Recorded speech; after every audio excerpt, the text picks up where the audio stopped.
para pensar naquela parada de ser feliz podendo morrer por ele, já é uma coisa meio maluca já. Eu entendo isso, que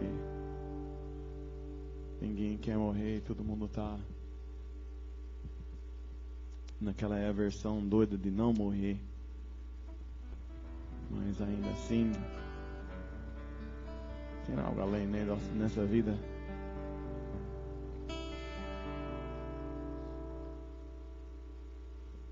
Acho que alguém nos enganou de pensar que é tudo aqui, né? A gente veio pra cá tentar alcançar tudo o que nós podemos nessa vida, porque somente temos uma vida. Então a gente quer tudo que tem aqui para fazer valer a vida, mas não é por aí não. Eu acho até aquele tipo de Elliot, né, que perderam as suas vidas aqui com 29 anos de idade, aquele cara que morreu em mártir lá no Equador. Eu acho que ele entendeu a parada. Ele falou e perder algo que ele não podia manter para ganhar o que ele não podia perder. Essa é a minha esperança para nós aqui mesmo. Eu acho que Deus está despertando algo diferente no nosso meio nesses dias, que está levando muitos de nós fica na beira de desânimo até. Fica, caraca, meu, nunca vou chegar, né? O diabo está entrando. Às vezes a gente se sente desafiado para se levantar e pira mesmo. O diabo está entrando e jogando desânimo. Mas não fique desanimado se você está sentindo ruim nesse dia, sentindo desafiado na sua vida cristã. Fica feliz, porque tudo que a gente tem estudado sobre avivamento, nós entendemos uma coisa: quando Deus começa avivamento, Ele começa a malhar o povo dele. Ele começa, avivamento sempre começa com arrependimento dos que se chamam de filhos de Deus. Né? Quando a igreja começa a se arrepender, quando a igreja começa a sacar de tão longe ela é de Deus, de tão fora do lugar que ela deve estar, daí o avivamento já está começando. Então, se nós podemos pensar algo, vamos pensar assim: talvez isso seria o começo de um avivamento. Deus apertando a gente, falando: cara, eu quero mais de vocês, ué. Não quero uma igreja medíocre, uma igreja normal, uma igreja morna. Eu quero algo mais, mas para ter essa algo mais, para experimentar esse algo mais, eu vou exigir mais. E mais intimidade que a gente tem com Ele, ou mais que a gente vai entender como Ele é e quem Ele é. E a gente vai entender também que as coisas que nós vivemos no passado não dá mais, porque não é por aí. Então, essa noite estou querendo falar um pouco sobre a parada de sendo radical, extremo, porque dessas palavras tenho visto que na igreja são palavras positivas, que estão muitas vezes usadas numa luz negativa. Você vê as pessoas falando: ele é radical, extremo. E daí a gente, é extremo, então fica longe do cara. Mas se a gente liga o bundão do diabo, ou vê qualquer coisa de marketing, o mundo está malhando essa parada de ser radical. Tudo é radical hoje em dia. Esportes radicais, pessoas radicais, tudo é radical. Tem que ser radical, tem que empurrar os limites, tem que ter o extremo, os X Games, o Xbox, e tudo é o X que representa o extremo, né? Os jogos extremos, a caixa extremo para jogos de videogame, tudo é extremo. O mundo saca, o mundo acha maneira para de extremo, né? Todo mundo está tentando andar de skate, ou ter essas lutas livres hoje em dia, tem o bungee jump, pessoas pulando de avião, todas essas paradas de alta intensidade. O mundo está bitolado com coisas de alta intensidade, as pessoas estão querendo ser mais intensas e mais... Cara, se a morte está aí, vamos ver tão perto que nós podemos chegar à morte sem morrer. E o mundo está nessa parte de ser radical, de ser extremo, né? Tem tudo a ver com vivendo além do que os seguros, né? As pessoas seguras chamam de limite. E nós olhamos para os limites e falamos, cara, vamos ver. Vamos escalar uma montanha sem equipamento. Vamos descer a montanha no skate. Vamos fazer algo totalmente fora do normal. E o mundo acha maneiro. Só que hoje em dia, a ironia dessa parada, enquanto a sociedade está procurando essas extremidades físicas, essas paradas extremas, né? A igreja estima uma mediocridade intelectual e espiritual. A igreja empurra uma parada acima de nós de ser morno, de ser tranquilo, de ficar quieto, né? Tolerância, moderação em questões de mente, no Espírito Santo, que a igreja indica hoje em dia. Nem você vê tantas pessoas, não é tão assim. A pessoa está querendo jejuar 40 dias, porque quer ver algo de Deus. E a igreja, os líderes falam, não é tão assim, não é por aí, né? Tudo com calma. Alguém já ouviu alguém fala, calma filho, não é tão assim, né? Cuidado da rebelião, né? Essa outra parada que eles jogam. Na hora que você quer se tornar extremista ou pirado, já vem os líderes de novo, cuidado, porque, sabe, pode ser rebelião. Não sei, servindo a Deus hoje em dia vira algo dos rebeldes. Ou todo mundo tem a sua opinião. E todas são válidas. Posso te falar uma coisa? Essa é a maior mentira que eu já ouvi na minha vida. Essa parada que todo mundo tem a sua opinião e todas são válidas. Negativo. Não são. A maioria das opiniões na igreja hoje em dia não são válidas. São bosta que saiu da bunda do diabo. E alguém catou na boca e vomitou em cima do povo. Porque tem cada coisa de prosperidade, cada coisa lá que rola nessas igrejas hoje em dia, que não são válidas. E não é pra gente. E eles falam, nós temos que ser tolerante. Não tem como ser tolerante. A verdade sempre fui. O evangelho sempre foi. E quando a gente começa a fazer esse evangelho de graça de graça. Deus te ama do jeito que você é. Beleza, então ninguém muda. Todo mundo fica na mesma porcaria achando que Deus curta a parada. Ele não curta. Tudo não é válido. Tudo não é legal. Mas o mundo fala extremo. Fala radical. E a igreja fala, calma. E não toma esse lado, sabe? É melhor fica no meio. Deixa uma aí. Vamos achar o meio da parada, não é? Não vai tão assim para lá e não vai tão assim para cá. Fica no meio. Mas quem aqui dirige? Quem dirige aqui? Se você anda no meio da estrada, o que acontece? Você fica batido pelos dois lados. A igreja está aí hoje em dia. A igreja está no meio da estrada, ficando batido dos dois lados e fazendo nada além de acidente. Nós temos que ter a linha que a gente vai seguir. Vamos ser radical por ele ou não? Não é coisa negativo, né? Nós estimamos experiências intensas, extremas, mas também nós precisamos, mais do que nunca na igreja, exibir uma fé extrema e intensa. Quantos de vocês gostam de coisa surf e coisa? Tem um surfista aqui, skate. Quem gosta das coisas que faz a adrenalina bombar? Vocês gostam dessas paradas? São os mais jovens, né? Também eu não curto tanto. Antigamente eu era mais louco. Agora eu valorizo mais a minha vida. Eu sei que é frágil, né? Mas você vê que a gente vive às vezes no mundo uma coisa totalmente doida. E a gente chega na igreja e parece que a gente morre, né? Entra na igreja e não sei, as pessoas te dão um velho, que chamam aquelas pílulas, né? Que você toma e você fica tudo quieto e quase morto. E essa é a igreja, aleluia. A gente está na rua, moleque, gritando, entra na igreja, aleluia, paz do Senhor. E todo mundo quase dorme, porque enjoado, mas por que a gente não traz aquela intensidade que nós vivemos lá fora para dentro? E vive uma fé extrema, uma fé intensa. Porque, mas na verdade, hoje em dia, se você quer tirar a credibilidade de alguém na igreja, tem que conhecer duas palavras só: extremista ou radical.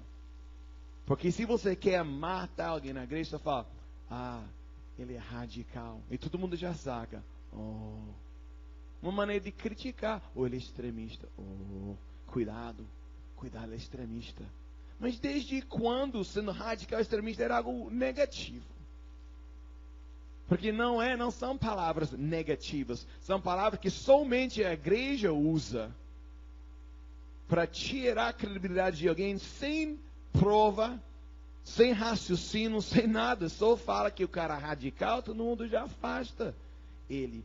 Né? Mas pensando bem, realmente, o que é errado em ser radical? O que é errado em ser um crente radical? O que é errado em ser um cara extremista por Jesus? Qual o problema? Será melhor ser morno e arriscar ser vômito de Deus um dia?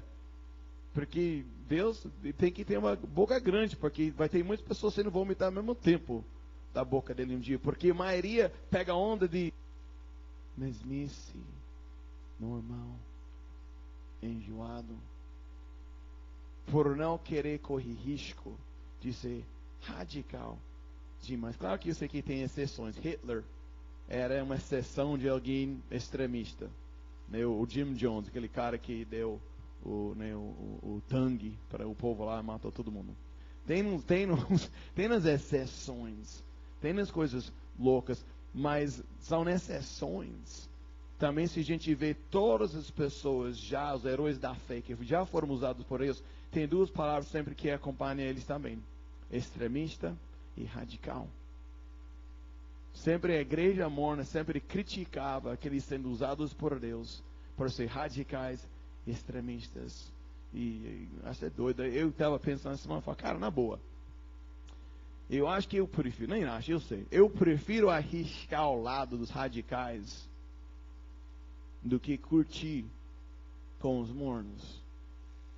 Eu prefiro arriscar ao lado de ser criticado para ser extremista demais, tentando servir Deus, em vez de ser vômito dele um dia, né? Uma igreja medíocre, né? Fria, apatética, né? A igreja não se liga com nada hoje, só ela. Apático, não, o mundo está indo para o inferno, que pena. Pessoas morrendo de fome, que pena. Que louco. Mas daí a gente vai chegar a um ponto, vamos abordar um povo hoje, um povo extremista, né? Extremo e radical. Esse povo, talvez vocês já ouviram falar, não sei, mas antes de John Knox, conhece John Knox? Sim. Ele era um cara que até a igreja presbiteriana começou com John Knox, mas tempão. Um dos primeiros da reforma, grande reforma, né? E antes do Martin Lutero, conhece Lutero, né, os 95 teses. Antes de John Calvin, já conheci ele também. Conheceu pessoalmente, talvez não, mas sabe quem ele é. A grande reformação já. Quem já ouviu falar de John Hus? Porque essa é onde eu quero começar hoje. Antes de John Knox, antes de Martin Lutero, antes de John Calvin, antes da reformação, que nem reformou nada, era uma rebelião nos olhos dos católicos, era uma revolta contra a igreja, era um novo começo que a gente vai abordar outro dia. Eu vou abordar essa parada, a diferença entre rebelião, reforma, revolta, tudo. Porque tiver uma coisa, reforma não foi reforma. Os caras ralavam, começaram outra coisa nova. Então não é reforma, é uma nova coisa, mas deixa pra lá. Essa é outro dia. Mas John Hus é um cara que, com ele começaram os morávios. Não sei se já ouviu falar dos morávios, mas a gente vai abordar isso. Vocês vão saber quem eles são, porque já ouviram falar coisas deles, talvez sem saber os nomes deles. Mas John Hus era um cara extremista, era radical, ele era um professor de filosofia e o reitor da universidade em Praga, que era antigamente Tchecoslováquia, né? E a capela na universidade, onde ele era o pastor, ele pregava, tornou-se o lugar de um encontro para a reformação checa. Né? E ele ganhou o apoio dos estudantes, né? As pessoas comuns. Né? Ele liderou um movimento de protesto contra muitas práticas do clero, né? católica, hierarquia da igreja católica. E com certeza era uma rebelião, mais uma vez, que ele estava protestando a prática da igreja católica naquela época. Ele queria que a igreja voltasse nas práticas mais simples da igreja primitiva. Então ele, por um tempo, teve um tempo que ele tinha apoio, né, do rei e uma certa independência, mas com o tempo a igreja católica estava crescendo, ficando mais poderoso, fiquei irritado com ele, obrigou ele a sujeitar a autoridade da Roma, de qual ele fala, vai tomar banho, ou uma frase tipo assim. E eles decidiram de acusar ele de heresia, e ele foi condenado e queimado numa estaca no dia 6 de julho de 1415. Incrível como as pessoas morrem pela verdade. Ele simplesmente tinha que se sujeitar a Roma. Ele fala não.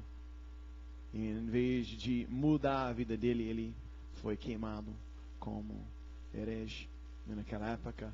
E daí começou o movimento com João Hus, né, com os morávios, antes de qualquer outro reformador, né.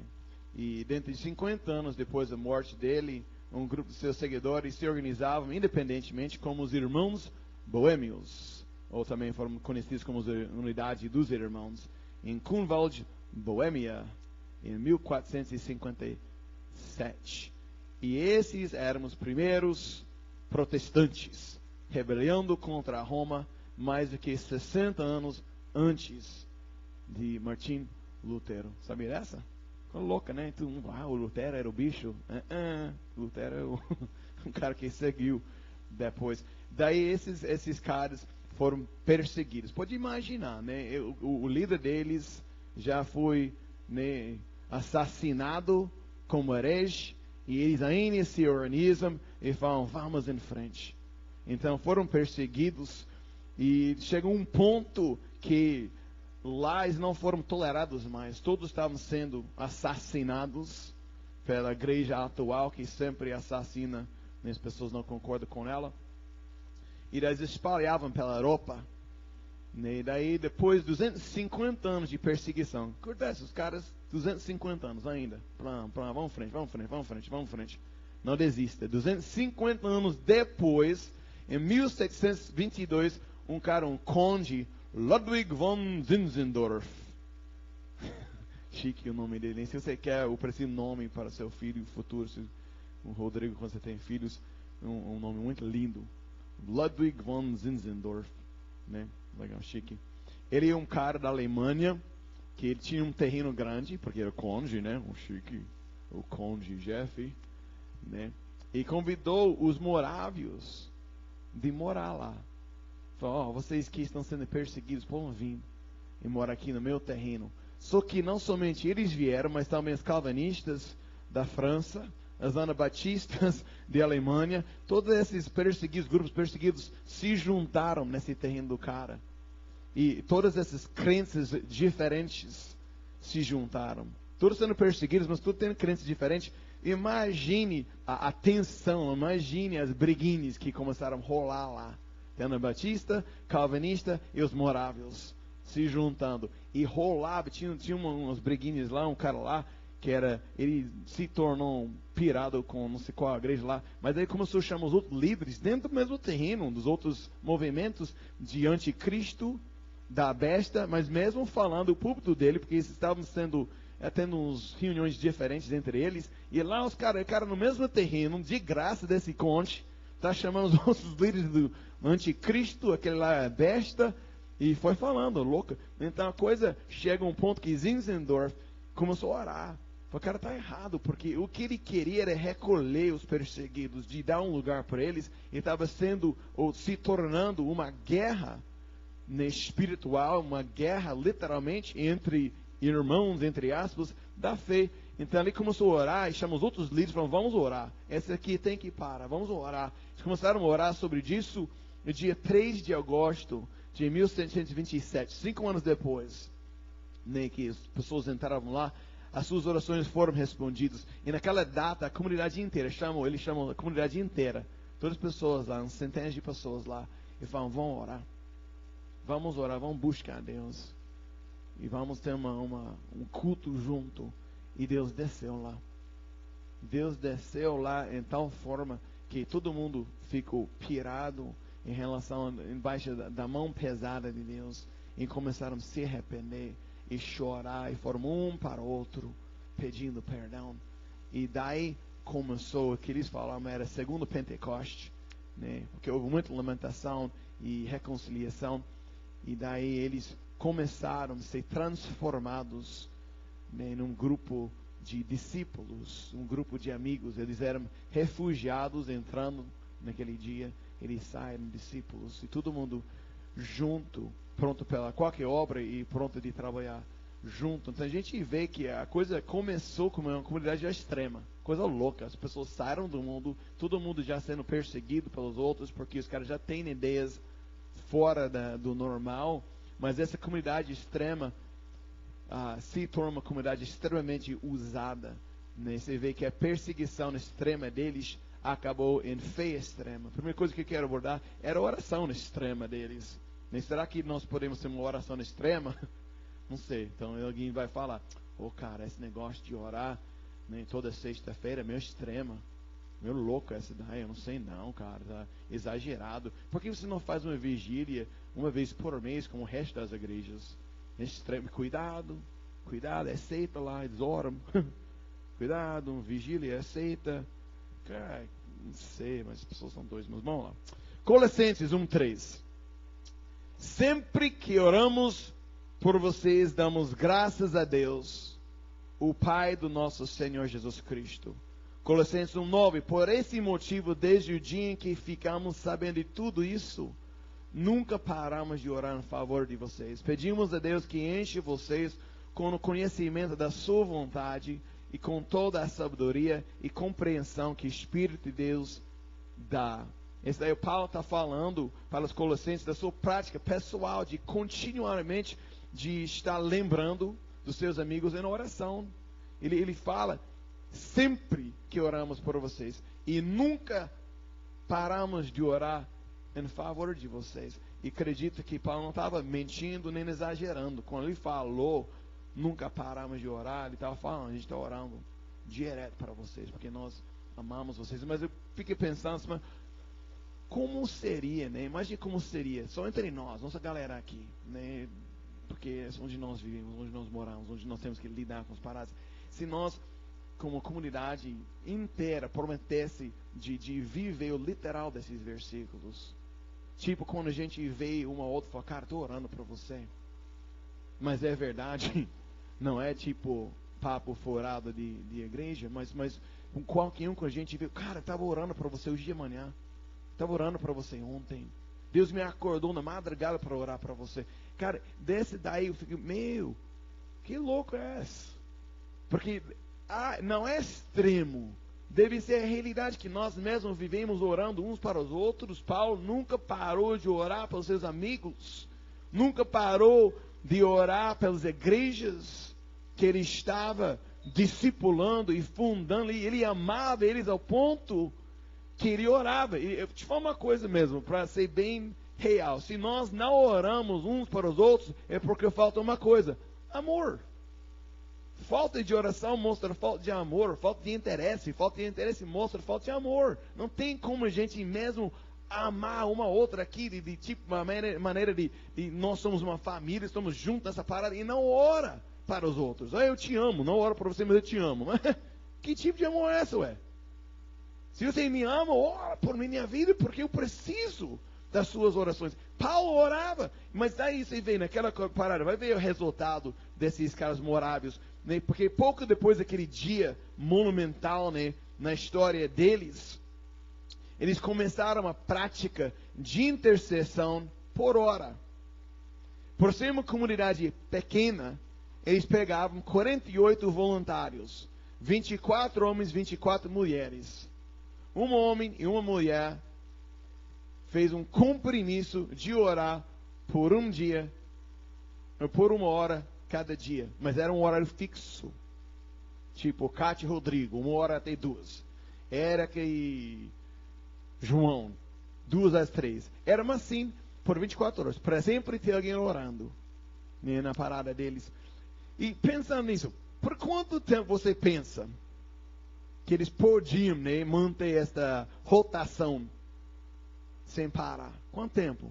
1 semana? Seria massa, né? Você pensou doido, 1 semana? 24 horas por dia. Ninguém, não tendo nem 1 minuto durante o dia quando alguém não estava orando. 1 semana, pensa 1 mês. Cara, Jesus vai vir mesmo. Vamos ter uma comunhão com Ele na carne. Ele vai descer. 1 mês. Sabe por quanto tempo esses caras oravam? Mais do que 100 anos. Os morávios manteram uma vigília de 24 horas por dia por mais do que 100 anos de oração direta. E eu fico tudo arrepiado quando eu oro por 40 minutos direto. Mas o que sem que compromisso? Esse cara está compromissado. E nem vem com esse papo comigo depois furado que isso não é normal e nenenê. Porque esse que a gente sabe, quando a gente ouve essas histórias, primeira coisa que o diabo fala não é normal, não pode pegar. Pega essa onda, entenda isso. Nós não somos chamados para ser medíocres, mornas e nada. Sabe que o diabo rouba tantas coisas da gente como crente. Cada vez que a gente fala em jejum, 40 dias e tudo, não pode, é louco, vigília, 24 horas sem parar, ora, não pode. Que é isso? Eu tenho minha vida, eu sou normal, eu não sou assim. Nós devemos ser assim. Nós temos que deixar esses exemplos de pessoas que Deus tem usado, acordar algo em nós. Nos desafia, não fica desanimado. Fica desafiado, fala, cara, eu quero isso. Eu quero viver isso. Eu não vou ficar aqui procurando mais uma desculpa para me continuar na mesma vida medíocre que eu tenho. Isso que eu ouço de cada lugar que a gente vai, de cada vez que eu falo, sempre tem alguém que vai vir com a palavra morna. Falando, não é por aí. Cadê a graça? Eu não sei, mas eu sei onde está o inferno. Eu sei que existe inferno. Eu sei que existe mundo indo para o inferno. E a gente sempre procura um escape de não viver por ele. Cara, deixa. Por que nós não podemos orar por 100 anos? Além do fato que você não vai viver 100 anos. Mas por que não? Por que nós não podemos orar mais? Por que nós não podemos dedicar-nos? Esses caras também trabalhavam muito. Muito, porque naquela época não tinha micro-ondas, não tinha máquina de lavagem. Eles trabalham. E trabalham para caraca, ainda conseguiram manter mais do que 100 anos. Essa daí não é somente extremo, essa daí completamente destrói nossa compreensão do que significa extremo. A gente pensa extremo em 1 semana, esse aqui vai além, a gente nem mal entende essa. A gente, mais do que 100 anos, sem parar. Cara, eu fiquei pensando essa semana, você já pensou na unidade que a gente podia ter entre nós? Como que podia ser esse lugar, as nossas vidas, se a gente simplesmente fazemos um compromisso de orar? Cara, eu vou bater nessa tecla de oração até todo mundo sai dessa igreja e não volta mais se não quer orar. Porque você vai ficar de saco cheio, não quero ouvir mais de oração. Estou saco cheio, esses caras só falam oração. Não tem outra coisa, fala em graça, fala amor, fala em paz, mas pare de falar de oração. Não vou parar. Eu não posso parar de falar de oração, porque uma coisa que eu entendo mais é que nunca, se nós esperamos qualquer coisa, só através da oração. E se a gente não ora, nada rola, nada acontece, e a gente vai passar o resto das nossas vidas falando de avivamento que não acontece. É oração, é oração, é oração, é oração, ora. Só isso. Porque avivamento não é algo que nós fazemos, é o que Ele faz. E se a gente ora e busca, Ele deixa Ele fazer. Em vez de a gente tentando botar um acampamento de avivamento, uma campanha de avivamento, um curso de avivamento, uma escola de avivamento, e tudo é avivamento, cara, só ora. Se a gente começa a orar, se temos problemas em nossas vidas, geralmente é falta de oração. Nós tentamos resolver os problemas, nós tentamos virar tudo para nosso lado. Em vez de orar, a gente trava, fala, cara, vou orar, porque Ele pode fazer muito mais do que eu, e muito mais rápido, e muito mais certo. E doido como a gente não ora. E eles mais aqui saem. Quando eu li isso aqui, primeira parte, e não fique desanimado.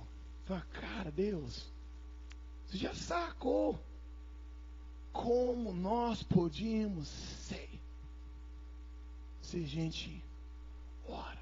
O crescimento espiritual entre nós, o amor entre nós. Imagine que Deus podia fazer, né? O poder dele sendo derramado aqui, por causa de tanta intercessão, né, diante do trono dele. Cara, seria loucura. Seria uma loucura. E eles começaram assim, simplesmente, grupo pequeno, vamos orar. E eles morderam um pedaço grande. E mais aqui, 100 anos. Sabe, aquela oração extrema se tornou um testemunho extremo. Não, eles não ficavam só orando.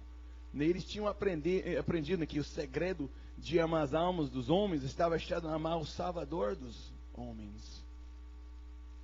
Amando Ele, buscando, Ele se torna algo pirado neles, por almas perdidas.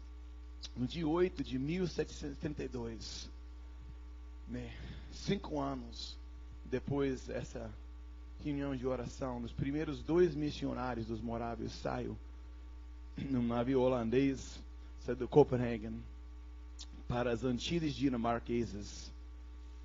E o nome dos caras era John Leonard Dober, ele é um moleiro, e David Nietzschman, um carpinteiro.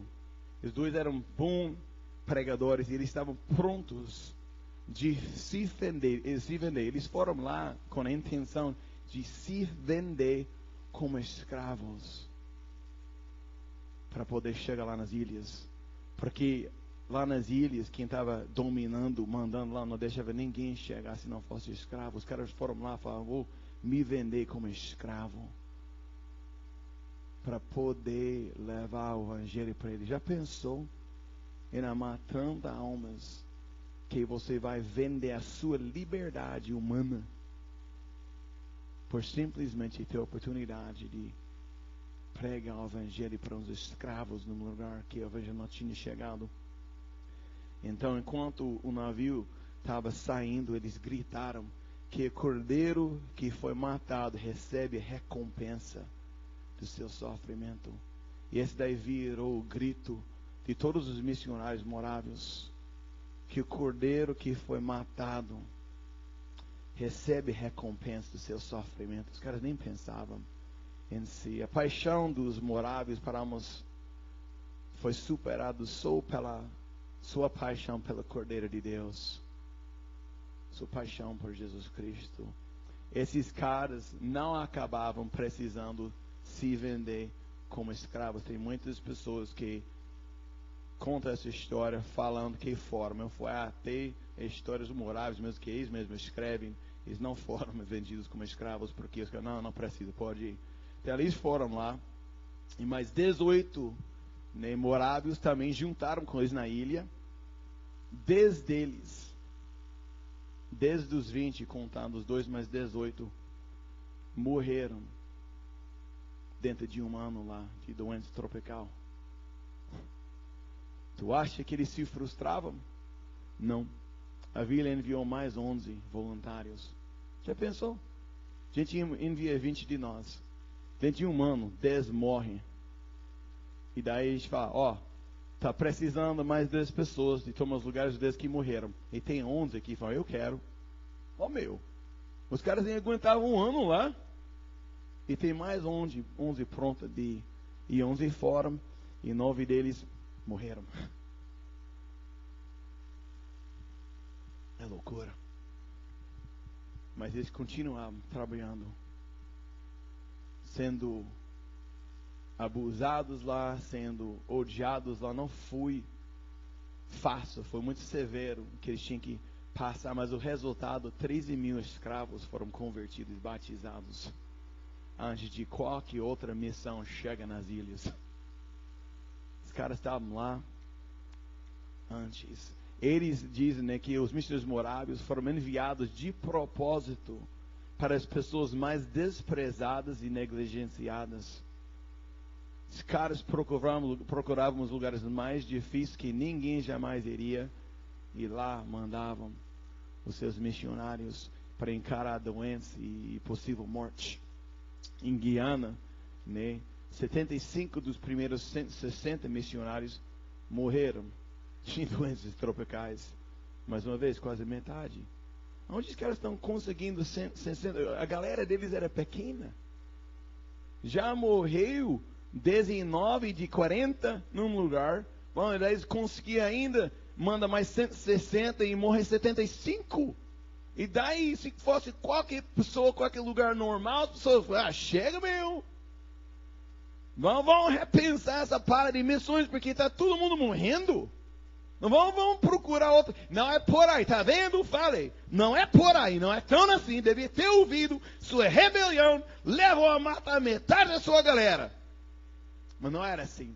Esses começos difíceis não desencorajavam eles, mas desafiavam eles a alcançar o mundo. Em 1733, poucos anos depois, um grupo estabeleceu uma colônia em Groenlândia. 1737, os moráveis foram África do Sul, Jamaica, Barbados, Guiana, Carolina do Norte, Geórgia, Pensilvânia, Londres, África Oriental, Alasca, Canadá, Honduras, Nicarágua, Califórnia, Austrália, Tibete e Jerusalém. A aldeia pequena de Ernut, que era o lugar de chamar Ernut, apoiada pela intercessão constante, explodiu e enviou missionários ao redor do mundo, procurando as boas notícias de Jesus Cristo. Até 1791, 65 anos depois do início dessa vigília de oração, a comunidade morável pequena tinha enviado 300 missionários aos fins da terra. Na sua oração extrema, deu poder ao seu testemunho extremo e foi validado pelo seu estilo de vida extremo. Eles tinham uma parada bem doida. Colossenses 1, 10 a 13 fala: desse modo, vocês poderão viver como o Senhor quer e fazer sempre o que agrada a Ele. Vocês vão fazer todo tipo de boas ações e também vão conhecer Deus cada vez mais. Pedimos a Deus que vocês se tornem fortes com toda a força que vem do glorioso poder dEle, para que possam suportar tudo com paciência e agradecem com alegria ao Pai que os tornou capazes de participar daquilo que Ele guardou no reino da luz para o seu povo. Ele nos libertou do poder da escuridão e nos trouxe em segurança para o reino do seu Filho amado. Eles dizem, né, nós não somente brincamos um jogo religioso aqui no domingo. Antes, tudo que nós fazemos, se no trabalho, brincando, se com a família, amigos, o sou, tudo que nós fazemos para a glória de Deus. E Paulo viveu isso. Nós vemos na Bíblia, Paulo viveu tudo por ele. Tudo por ele. E os moráveis também, eles fez dessa atitude a marca do seu testemunho. Onde eles foram, né, eles sempre foram nos lugares como grupos para fazer uma colônia. E eles não somente enviavam pregadores, mas enviavam pessoas que trabalhavam. Eles pegavam caras que tinham comércios, que deram grana e mandavam. Porque eles ganhando bem sustentável a comunidade, era todo mundo trabalhando, não era tipo, vamos todo mundo orar, vamos jejuar, ninguém trabalha, chega, trabalha do capeta, vamos parar de trabalhar. Não, eles entenderam onde nós estamos, seja estudando, seja trabalhando, onde eu estou, eu sou testemunho dele, vou fazer meu melhor. Se eu estou trabalhando, vou fazer meu melhor e faz questão que Deus seja, né, elogiado, glorificado através da minha vida. Essa era a crença deles, a crença da comunidade, como funciona. Tudo era um total de uma expressão, né, de elogio e glória a Deus. Né? Cada momento, cada respiração é uma oportunidade de viver para Deus. Então você vê, pum, legal. Os caras oravam, os caras enviavam missionários, mas deu algo? Quem já ouviu falar dos morávios antes de hoje? Já ouviu falar? Cara, esses caras influenciam muito mais do que a gente sabe. Vocês vão ver, né? Eles eram exemplos da atitude de Paulo, de fé extrema, oração extrema, testemunho extremo, estilo de vida extremo. E seu exemplo vivo de fé em Jesus Cristo teve um impacto mais amplo do que a maioria das pessoas sabem. No século XVIII, um pregador jovem da Igreja Batista em Londres leu sobre as histórias dos missionários moráveis. Ele pirou com a Convenção Batista. Ele chegou lá gritando, jogou os papéis na mesa lá na frente, todos lisos lá, e falou: olha aqui o que esses morávios, né, têm feito. Nós não podemos, no mínimo, seguir o exemplo deles e obedecer o mandamento do nosso Mestre Jesus e ir pelo mundo pregando as boas notícias. O cara pirou, jogou lá e logo depois, né, ele foi enviado. O nome dele era William Carey. Já ouviu falar do William Carey? William Carey é conhecido como o pai de missões modernas. E ele foi desafiado pelos morávios. Foi enviado, o primeiro missionário da Igreja Batista, e não demorou, e todas as denominações protestantes já tinham enviado os missionários também naquela época. Tudo porque um homem tinha sido inspirado, né, pelos morávios. Só que não sei um jeito, eles ficam desconhecidos, acho que é de Deus mesmo. Os caras diminuíram, Deus cresceu, eles não ficaram famosos. Né? Outra vez, em uma perigosa viagem de Londres, a colônia britânica da Geórgia, né, 2 pregadores jovens da igreja anglicana se acharam num navio pequeno, numa tempestade grande, aleluia. E tudo, ele junto com o resto dos passageiros e tripulação, todo mundo estava temendo por suas vidas por causa da tempestade. Havia uma exceção do pânico geral no navio, um grupo de morávios que gastavam o tempo inteiro na tempestade cantando hinos, elogiando Deus. E esses 2 pregadores anglicanos foram tão impressionados pela fé desses moráveis que eles os buscaram, passaram tempo com eles. Um desses caras, né, chamado de João. E João foi lá para falar com o líder deles, chamado Spangenberg. Esses caras dos moráveis tinham uns nomes meio Zinzenberger, não sei o que, o Hamburger e Spangenberg. Mas o João chegou lá para conversar com o Spangenberg. E eles continuavam conversando até de Georgia. Esse cara, o Spangenberg, cara é doido. Porque então, ele falou: meu irmão, de Spangenberg, eu primeiramente devo perguntá-lo uma ou 2 perguntas. Tenha testemunho dentro de si? O Espírito de Deus testemunha que você é um filho de Deus? O cara vai na lata, né? Não demora. E João ficou mudo. Você conhece Jesus Cristo? Perguntou Spangenberg. Você, respondeu João, que é o Salvador do mundo. Mas você sabe?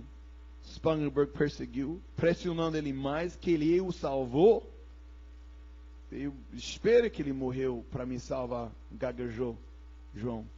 Você sabe por si, persistiu Spangenberg, que não estava contente com a resposta superficial. Se, respondeu João, mas diz ele, temo que elas são palavras vãs. E daí esse cara escrevendo no diário dele, depois voltando foi para Georgia, voltava para a Inglaterra, escrevendo no diário dele, fala: foi a América converter os índios, mas quem me converterá? Tenho uma religião mole e fácil, posso conversar bem, e eu mesmo acredito quando nenhum perigo está por perto. Mas desde a morte me olhar no rosto, e meu espírito é incomodado. Eu não posso dizer, o morrer é lucro. Tenho um tipo de temor que quando girei meu último fio, que eu perecerei na margem. Aprendi que eu fui à América para converter outros. E eu mesmo acabei sendo convertido. E quando ele voltou, né, ele e o irmão dele voltou para Londres, eles começaram a adorar numa comunidade de Morávia, dos moráveis lá. E uma noite, num culto da rua da Aldersgate, um desses jovens experimentou o que eles chamam de uma quesse de coração. E ele se tornou um dos evangelistas mais conhecidos, mais eficientes do século XVIII. Fundou o movimento metodista que trouxe milhões de pessoas a um relacionamento com Jesus Cristo. E o nome dele é João Wesley. Tu acha que os moráveis têm fruto na terra? Pelo próprio estilo de vida dos moráveis, João Wesley, na primeira viagem missionária com o irmão dele, Charles, viu eles e entendeu algo. Eu não sou salvo. É bem provável que ele era, mas esses caras viveram um estilo de vida que desafiou até o próprio João Wesley de ser mais louco ainda, né? E desafiou o próprio William Carey de se tornar missionário, né? Nesses dias Deus está chamando, né, seu povo de viver uma fé extrema por Ele. Acredito nisso. Acredito que chegou o tempo da igreja parar de ser acomodado, de parar de ser contente com vidas sem fruto, vidas sem a presença dEle, vidas sem um relacionamento íntimo com Ele, vidas sem ouvir a voz dEle, vidas sem milagres, sem conversões. Chegou a hora da igreja cansar disso. Chegou a hora para a gente cansar disso. Falar, cara, eu quero algo mais, eu quero algo além. E mais uma vez Deus está nos mostrando o caminho. Extremo na oração, extremo testemunhando, extremo no estilo de vida. Deus jamais vai usar uma pessoa medíocre. Nunca usou e nenhum de nós vai ser o primeiro se decidimos manter uma parada meia morta. Deus sempre procurou esses caras, mudavam o mundo na época deles e continuam até hoje influenciando o mundo com o estilo de vida deles. E a gente chama eles de extremistas, de radicais, e descartamos tudo que eles fizeram porque não é por aí, não é tão assim. E pode ter que ser considerado até rebelião, porque eles saíram das suas igrejas para montar uma parada diferente. Mas chegando ali, né, nessa noite, não vou ficar falando mais deles, mas eu quero que Deus nos leve a um ponto de encarar, de parar, pensar onde eu estou. Onde eu estou na minha vida, como está a minha vida. Não comparando com os moráveis, mas comparando com Jesus Cristo, que Ele quer de nós, né? Deus está procurando um povo radical, um povo extremo. Mas em você, pessoalmente, vai achar alguém? Você vai responder e beleza, Deus, topo. Eu vou ser radical, vou ser extremo, eu vou ser considerado um maluco nos olhos desse mundo. A fonte do sucesso dos moráveis estava na sua paixão por Jesus Cristo, aquela paixão que, não sei se você já sabe, mas a gente não canta tipo, estou apaixonado, parados aqui na igreja, sacam essas letras não rolam aqui, porque eu não vou estimar ninguém mentir, menos aqui. Se quer mentir no seu tempo com Ele, pode mentir, mas paixão, do que eu entendo, não é que a gente vive. A gente vive um tipo de gostamos dele, é legal, amigão, mas apaixonado jamais. Mas creio que Deus está querendo que a gente chegue a um ponto de estar apaixonado, que é coisa que nos possui durante o dia, são pensamentos dele, que é aquela coisa que nos possui durante o nosso dia, e como podemos fazer coisas por ser usado, por agradar a Ele. Apaixonados, até ao ponto que a gente para de pecar, tanto que nós não queremos machucar Ele, ofender Ele, porque nós somos tão apaixonados por Ele. E assim mesmo, né, que a fonte deles era paixão, por Jesus Cristo, nós também achamos a fonte do fracasso da igreja atual, né? Fechado na sua devoção irresoluta pelo Senhor, sua devoção fraca, morna, medíocre pelo Senhor. E hoje ainda Jesus clama a nós: tenho porém contra ti que abandonaste o teu primeiro amor. Lembra-te, pois, de onde caíste, arrepende-te e volta à prática das primeiras obras. Senhor, peço, Senhor, que esta noite você nos desafie, Senhor, cada um de nós, pessoalmente, Senhor, de parar, de avaliar onde eu estou contigo, como está a minha vida contigo. Será que eu tenho deixado o meu primeiro amor? Me lembra, Senhor, de onde tenho caído. Eu sei que você espera muito mais da gente do que um compromisso de 2 horas por domingo. Você está procurando uma galera que acredita no poder de oração, que acredita no poder de uma galera consagrada a ti, de ser usado por ti, de ser usado para marcar uma nação. Você nos leva, Senhor, de ser incomodado de tal maneira que a gente toma as decisões, e as decisões certas. Senhor, peço que essa noite, Senhor, se nós não estamos prontos de tomar a decisão, que você nos leva essa noite de tomar a decisão. Eu vou ou eu não vou. Você não deixa a gente fique nessa parada medíocre, né? Eu vou, mas sabe, eu tenho o mundo, eu tenho a minha vida, eu tenho meu trabalho, tenho minha família, tenho meus estudos, tenho tudo que me distrai de você. Você nos leva a encarar onde nós estamos, entendendo que ainda trabalhando, estudando, tendo família, tendo negócios, que nós ainda podemos viver por ti totalmente. Não são desculpas de viver vidas frouxas como crentes. Senhor, nos desafia, Senhor, de ser mais uma galera radical, extremo por ti.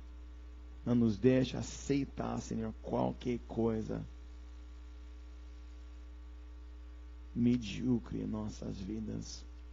Nos leva a orar mais, nos leva a se consagrar a ti totalmente, Senhor, para poder ver o que Deus pode fazer através de uma galera plenamente consagrada a Ele. Senhor, obrigado, Senhor, por todo mundo, Senhor, que está aqui esta noite. Você nos perturba, nos persegue, até nós nos entregamos tudo a Ti. Se não deixe nenhum de nós cair fora ou corre do Seu chamado de alcance esse mundo. Senhor, obrigado mesmo, Senhor, te amamos. Amém.